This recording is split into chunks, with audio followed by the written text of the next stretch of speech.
Dull Men's Club is a place in cyberspace where dull men can hang out and share their experiences with fellow dull men and women that appreciate dull men without worrying about being criticized. It's a sanctuary for people that enjoy the dull life. We think there's another way to live, and that's just have a more ordinary life. Celebrate the ordinary is what we like to do. So we formed the Dull Men's Club with a subtitle, Celebrate the Ordinary. We have over 100 categories of items now that there are museums for. Ordinary items like soap, coat hangers, toothpicks, typewriters, staplers, shopping trolleys. The list is endless. The reason I got into brick collecting was because I thought really that it was part of our heritage, industrial heritage, that's gone by the board. Many bricks these days are imported from Europe. It all started back in around about 1999. I'd worked at Rothwell Colliery near Leeds for 16 years as the colliery safety officer, and the pit closed in 1984 and I moved on. Leeds Council obtained the site from the National Coal Board, or British Coal as it was then, and they intended using the site for a country park.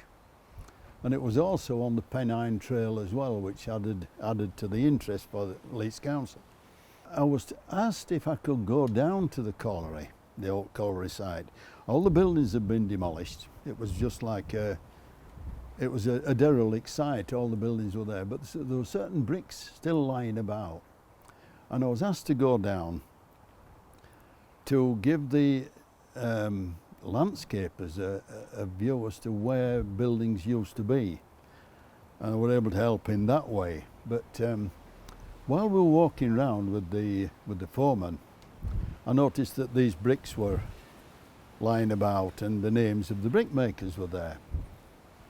So I asked him what was going to happen to them, and he says they'll all be collected up and broken up, and they're going to be used for ballast for a road that's coming into what will be the new country park.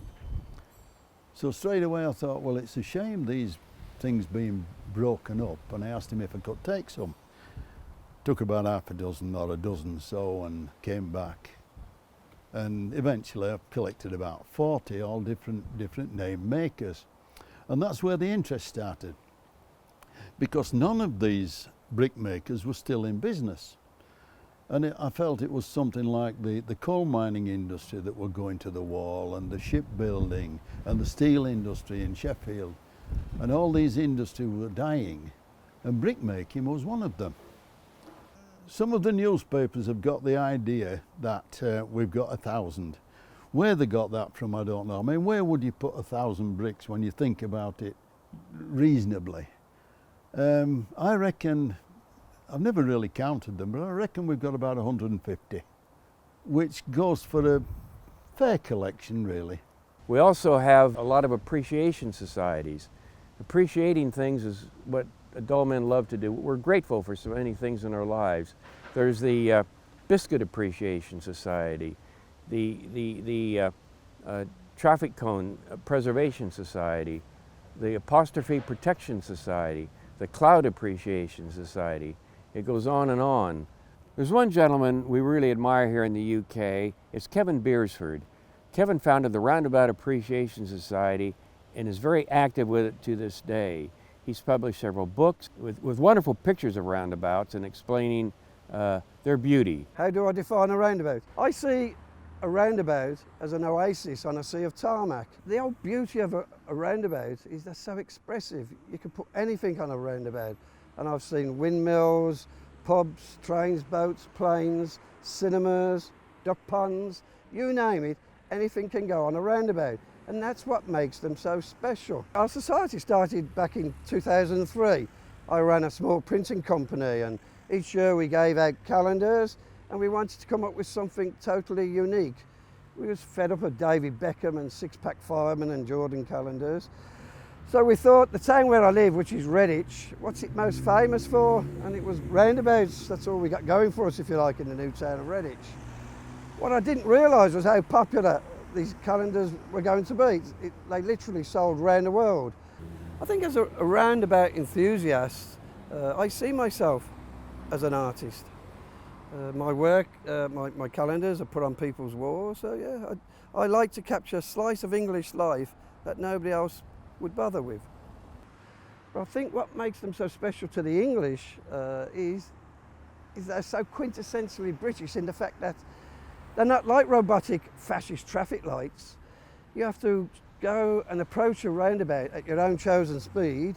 You choose the lane where you approach that roundabout, you choose the gap in the traffic, and you gently follow that gyratory flow and leave at your own chosen speed at your own exit.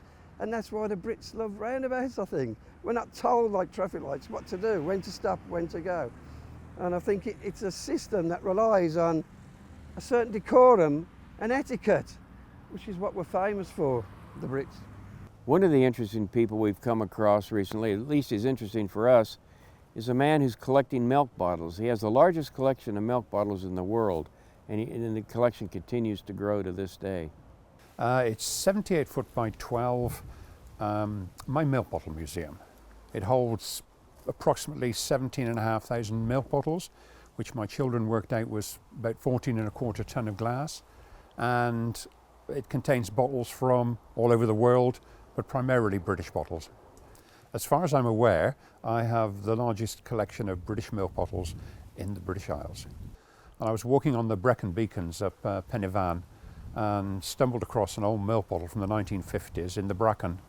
Took it home, it was from Whitchurch in Shropshire, and I discovered the dairy was closing down. And I then did a bit more investigation and found that all the dairies were starting to close down or being taken over. So I decided to try and get as many bottles as I could, and now 30 years later I'm where I'm at. My mission is to get every milk bottle that I haven't got. I will never complete it, and in all honesty I never want to, because while I'm still looking, they're still out there and I'm still meeting people and having a great time. I get a lot of stories from milkmen and farmers and dairymen. I've been writing pages and pages. I've got about 1,500 pages of notes I've been given, and 90% of the people I've got these notes from are not with us anymore.